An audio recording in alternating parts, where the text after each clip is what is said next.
Hi, I'm Jean Stafford. I'm the executive coach for women.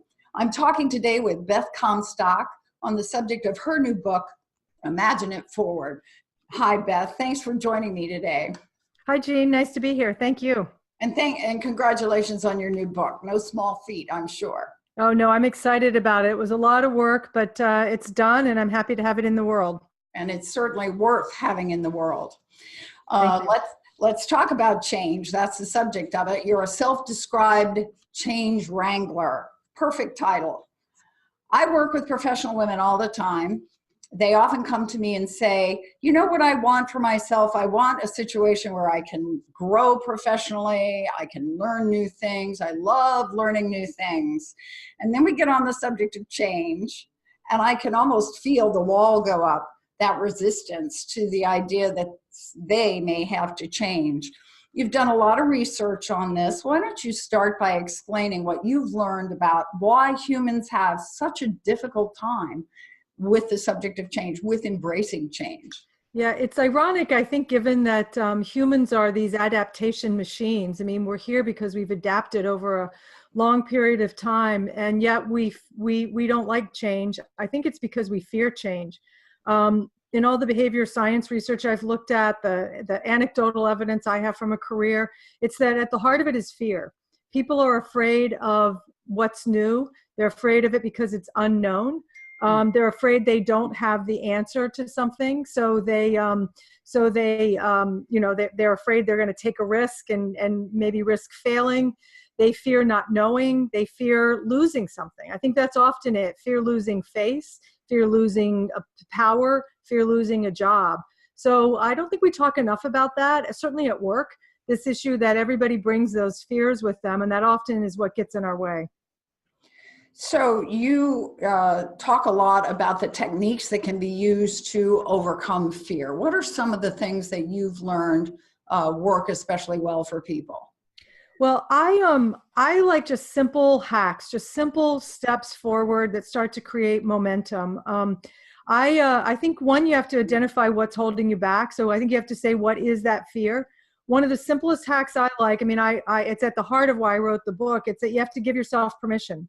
And change starts when you give yourself permission to imagine a new future, and then you make it happen. It sounds really easy, but it's not. But it's a simple idea. One of the things I like is just a simple permission slip. People may remember some people when they were in high school may have forged their mother's signature to get out of phys ed or gym. I was always too much of a fraidy cat to do that. I didn't get away with it either. You didn't? Yeah. My older daughter was really good at it. She had my signature down. But I actually used to keep a stack of them on my desk at work, and I would give them to people who would say, I'm afraid to try this, or they'd have 100 excuses why something couldn't happen, and go just give yourself permission to just try it. Just try it. And I found that really is at the heart of it for each of us, just one small step forward to do something that you're afraid of. And it could be something that's scary only to you. It doesn't have to be jumping out of an airplane. It's something that's particularly intense for you. So you're really talking about just taking action. Yeah. And start to build some momentum. Yeah.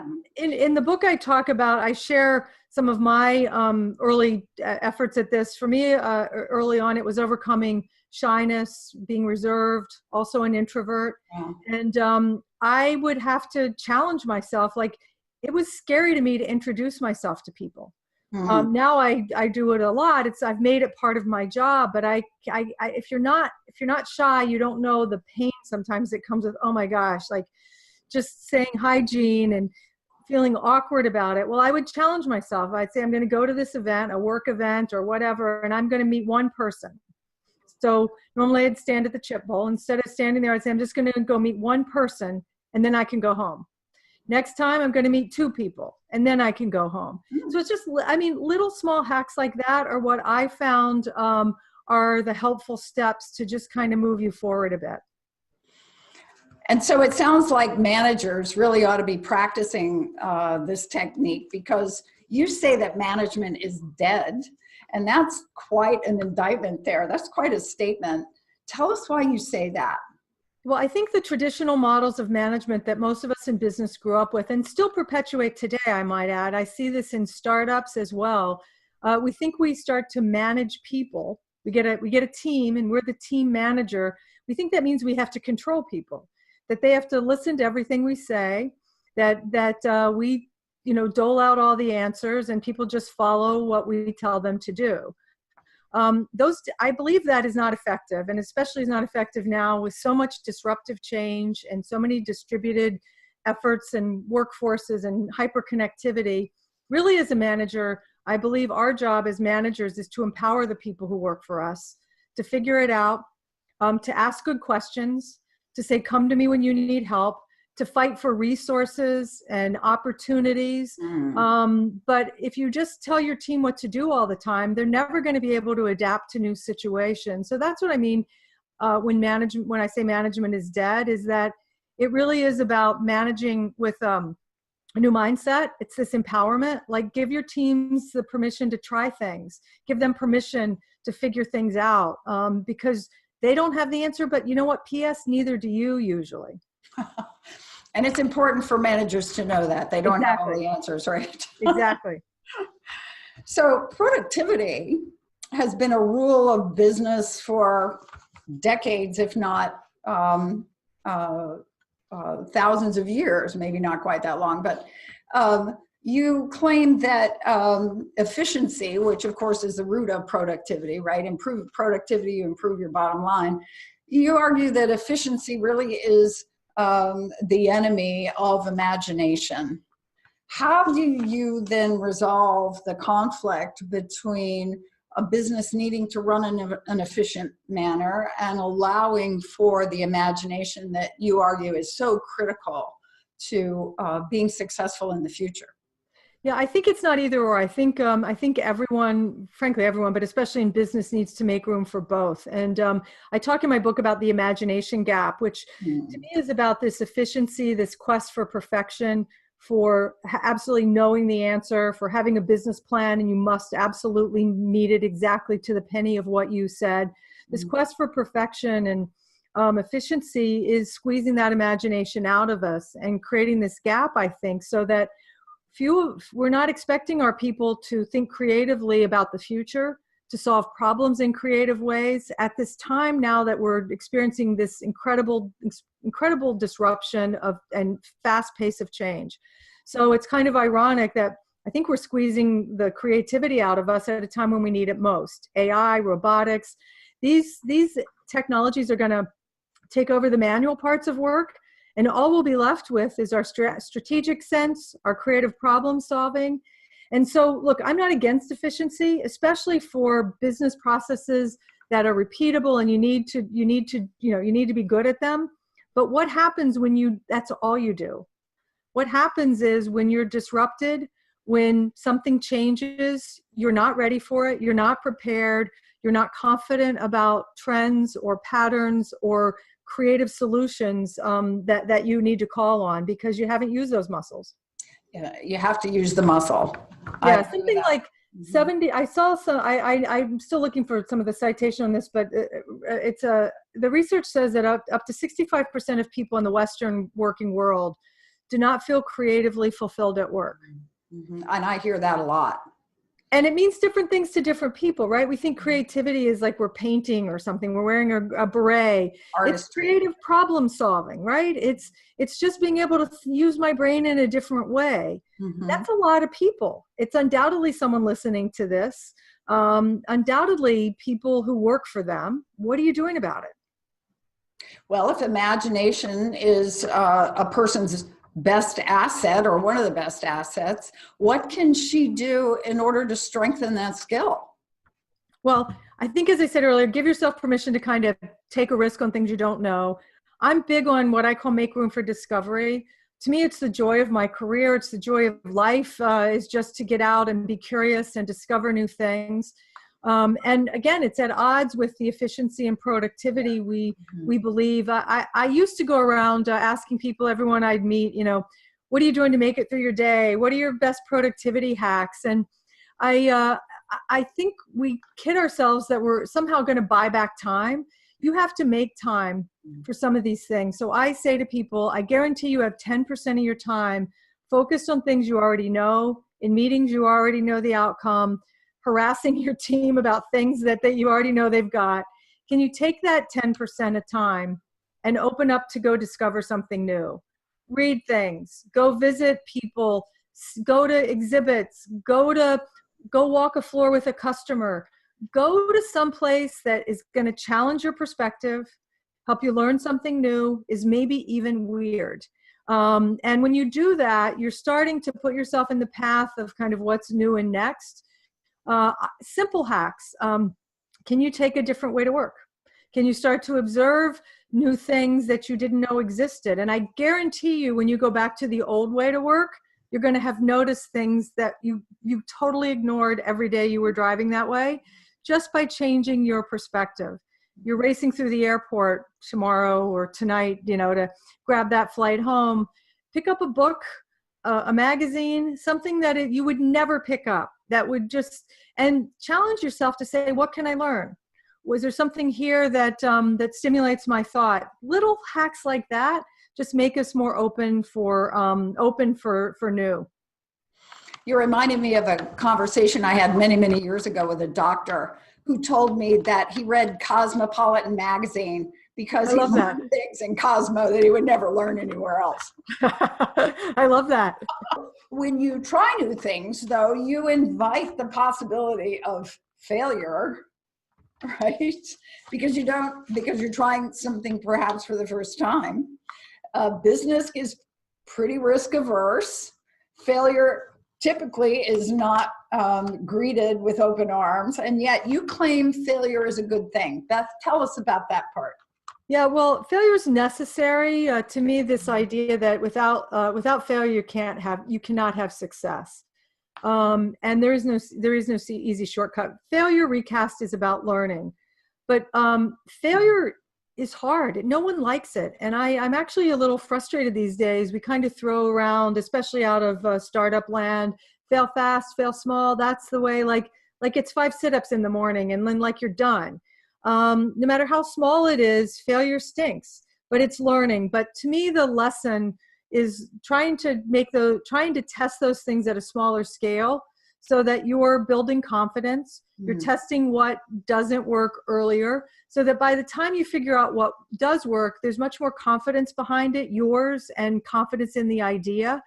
And look, there's a really lonely phase of innovation, of figuring out what's next, where you're just kind of wandering around. You're discovering, you're looking, you're feeling lost and aimless. And everything you try just feels like, I don't know what I'm doing. And sometimes I think that is good for us because some people like it. Yeah. Some people like it and some people absolutely hate it. But what I'm suggesting is you intentionally put yourself in those situations. I'll give you an example. So I left GE at the end of last year, and I'm thinking I have all this time. I want to be more creative. So I signed up for an art class, and here I'm thinking I'm creative. I can do art. I did it when I was young. I was totally panicked at that white canvas. Totally panicked. And I sat there for the first night, afraid to do anything because I expected it to be perfect. Oh, wow. And my teacher had to really work with me because he said, you're afraid to do it because you're afraid it's not good enough. And here I go out and talk about this all the time. So you just constantly have to put yourself in that situation and admit that it's hard. I like that, admitting that it's hard. And of course, it becomes important to help other people come along with your idea in that case also, exactly. Right? Explaining to other people while you're doing that. What would you say is the single hardest thing you had to do personally to become more adaptive in your environment? I think it was for me, it was getting over the quest for perfection. I still struggle with that. Overthinking everything is part of that for me. I overthink and you become paralyzed because you think of I'm a worrier. You think of every possible scenario and it's never going to be as good as it is in your head. And then you fret over it when it's not. And you knew it could have been so much better. So I think that's part of that fear. But I think like with everything, those things also have a value in that, you know, you're questing for something better. And I think it's good. Personally, I'm a believer that I like to keep questing for something better. So I think you have to, you know, but I think you have to think about those things, but perfection would be one of those things that I still struggle with. And I hear my clients talk about that a lot. Sometimes I have to tell them it's perfection. They don't really realize that, but. And, you know, we say these things and we tell ourselves logically, Yeah. but it's back to behavior modification. You know, you tell yourself, but emotionally you're not there. And it's the emotions that trip us up. It's the emotions that just, you know, it's usually in those moments when you like, you're just feeling down, and then it builds on itself. And that's when I find just like those little hacks. Okay, I'm just going to do this one thing and then I'll walk away. I'm just going to do this one call, or I'm just going to suggest this one idea in this meeting that scares me. I don't have to have a business plan, but I'm just going to have one idea. So that's a way to get over some of that perfectionitis, you know, just take the expectations down. One thing, one small thing. One small thing. You mentioned earlier that growing up you were shy. It was even difficult for you to introduce yourself. So you advocate for introverts in your book. And you say that being an introvert can actually be an advantage. You know, my clients have a lot of difficulty sometimes finding their voice. I'll often talk to them about how they behave in groups of larger groups of people, and they'll finally admit that they never ask a question unless they have something that's really important to say. And so they come across as introverts even when they may not be introverts. But tell us why you think it's such an advantage if you are introverted. Yeah, well, I do think business is an extrovert's game. So I do think if you're introverted, and you need to ask yourself, is that holding me back? Mm-hmm. So, you know, I've had to overcome some of those things because it did hold me back. I wasn't speaking up. That being said, introverts are usually more quiet. They are good observers, good listeners, and good synthesizers. So I think that's a valuable role on a team. I benefited by having managers who appreciated that in me and would call on me if I hadn't spoken enough or at all. Beth, what do you think? And so sometimes, you know, when everybody's talking, you get lost, but have somebody there as a manager, if you can pull that out of someone, I think that's a valuable role for managers to also appreciate the difference of their teams as well. Mm-hmm. Listening is one of the very valuable business skills today, isn't it? It really is. And I mean, really listening, right? Not, you know, really understanding where someone's coming from, asking really good questions to elicit more information, not to prove how smart you are. But to me, those are part of good listening. Mm-hmm. Mm-hmm. So you also talk about crafting the job you want while you're in the job you have. And a lot of my clients are very interested in that. Talk to us about how you go about doing that, because of course, so many of the women I work with walk through the door and they think that they're in the wrong job or they don't want the job they have anymore. Yeah, well, I think it's a couple of steps. I mean, I've always been a big believer in grabbing the job that maybe no one else wants, or grabbing on a project that no one else is doing as a way to add new visibility and skill sets to yourself. That's one way to start. I mean, that means you have to want that thing too. Look, there are a certain set of responsibilities all of us sign up to when we take on a job. It's called a job description. And yet there are things we're passionate about and things that can also help the company be better. And that's what I'm talking about, the job crafting. It has to make sense for the company and for you both.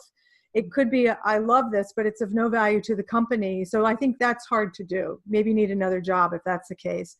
But I'll give you a good example of a colleague I had. And Please, she worked in publicity and communications, and she was she loved design. She was a designer as well. She worked with words, but she loved images. And so she started adding more infographics to the publicity materials, and people started really liking it. And before you know it, she made brought more of those capabilities to her job. Before you know it, she created a whole new capability of infographics and visual design as part of the communications team.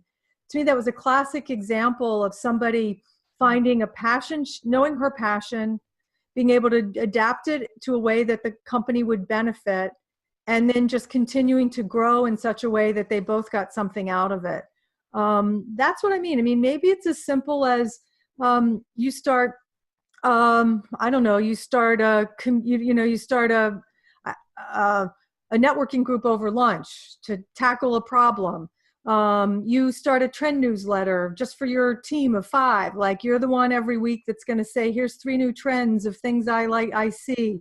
It's kind of one, taking initiative, grabbing permission to do some things, but it's an awareness that that there's value, and that it's going to enhance my job, but also enhance the company. That's to me what I mean about job crafting, plus taking on those assignments often that no one else wants. What isn't job crafting is fighting to take over what someone else is doing because you like that and you wish you could do that. That's where turf wars start and people get suspicious. There's too much to do at work and too many opportunities to have to fight to take over what someone else is doing. That being said, if you want to do that, you should let your manager know, hey, when that comes available, I'd like to be in line for that. Mm-hmm. Mm-hmm. Help other people help you by telling them what you want, right? Exactly. So my social media followers have sent some questions in. The first one, what piece of advice did Beth get about being a woman in corporate America? What was the best piece of advice Beth got? Yeah, well, to be honest, I worked with many men in the course of my career. I worked for a lot of men, so there weren't a lot of women ahead of me often to learn from. The few that I was able to work with, I think what I would have heard from them is just make the work really good, and that's something I subscribe to, because I think I was called out for being a woman often. I mean, it was obvious, and I was different. I was also I was also more creative, and I was often marketing or communications in a tech company that was considered a little soft. So I had a lot of those things. And to me, I had to make the work really good so that no one could take the work away from me. I'm not just saying I always worked smart, but I know I always made the work product really, really good. And then I think you have to just build coalitions. I couldn't change the fact that I was a woman, and I try over time, as I got more confidence, I would try to lean into the fact that I was a woman and be okay with my difference and dress more feminine and, express myself in different ways. In fact, be more creative. In some ways, I felt a license to be a bit more creative because people already put me in the other bucket anyway. So that leads to another question I got, and that was, how did you manage your career? Was it just the hard work that you did, or did you also find that you had to engage in the politics? And how did that go? Look, I'd love you. Just hard work always wins. Yeah, like that's a fairy tale. Hard work does help. I absolutely am convinced. You have to be good. You have to be smart. Those things we expect. Look, I did play politics. I don't advise it. I mean, it's part of human nature. You have to understand, but I think the times in my career where I didn't do as well was when I played more of the politics. In fact, in my book, I have a whole section I call Agitated Inquiry, where it was about a lot of mistakes I made, getting in the weeds, duking it out, my team versus your team. It's not a recipe for success, but we all do it, right? It's human nature. To me, I keep coming back to try to say, what problem do we try to solve? What's the voice? What's the outside in? Again, if I could bring the voice of the market, the outside in, it was less about me as a woman and me as bringing in an insight that people needed. I think customer voice is really helpful because it's less about marketing, sales, woman, man. It's like, here's the voice of the customer. So those are things I think help you overcome some of the political issues, but also like it's a fact of business. So your job often is to not take the bait and just walk away, or to re-engage at a time when it's less heated, to come back and say, you know what, it got a bit heated yesterday. Let's try to do that again. Get to know people as people, right? I remember someone advising me, a great coach I had, saying, I remember I had a particularly tough adversary. It was a man, and she's like, just take him out for coffee. I was like, are you kidding? You know what? And I didn't do that. And it would have been the times I have done that. You get to know people, you know, their kids, you talk about what they're interested in. So those things help alleviate some of that tension. Getting to know them personally. Sure. Yeah. So here I think is the toughest question that came in. I have a client who wants to know how she can recession-proof her job. She's in her 40s now. She's terrified that there's another recession coming. She doesn't want to have to be looking for a job as a 40-something in a recession. What would you suggest? Well, I think maybe she ought to, one suggestion might be to maybe reassess her perspective. If a recession comes, she's not going to have much she can do about it, right? None of us. There are certain things in change we can't control.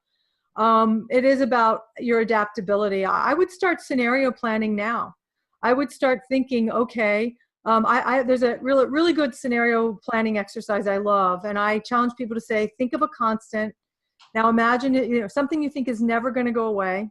Now you wake up tomorrow and it went away. Wow. Your job, right? I feel good about my job. It's not going to go away for the next 3 years. But what if it did? What would you do? And I think just having the, you know, what's the worst case possible? What's the worst scenario possible? A recession happens, I lose my job. I don't get a job for a year.